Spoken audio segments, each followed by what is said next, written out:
part of the reason why I think there's some merit to Dogecoin, even though it was obviously created as a joke, is that it actually does have a much higher transaction volume capability than Bitcoin, and the cost of doing a transaction, the Dogecoin fee is very low. Like right now, if you want to do a Bitcoin transaction, the price of doing that transaction is very high, so you could not use it effectively for most things, and nor could it even scale to a high volume. And when Bitcoin was started, I guess around 2008 or something like that, the internet connections were much worse than they are today, like order of magnitude.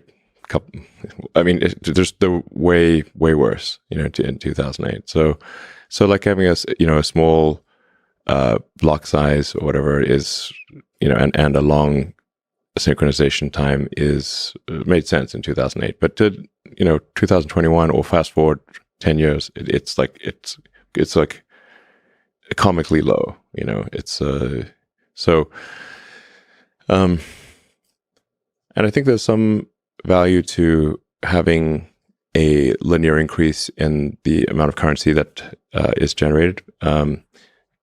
So because some amount of the currency, if a currency is too deflationary, or should say if a currency is expected to increase in value over time, there's reluctance to spend it, because you're like, I'll just hold it and not spend it because its scarcity is increasing with time. So if I spend it now, then I will regret spending it. So I will just hodl it. Mm-hmm.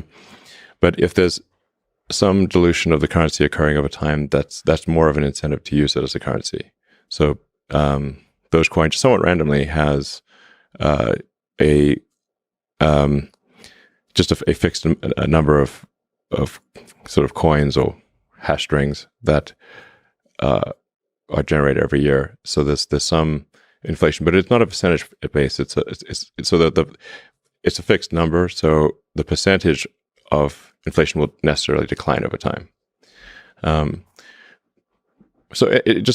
I'm not saying that it's like the ideal system for a currency, but I think it actually is just fundamentally better than anything else I've seen, just by accident.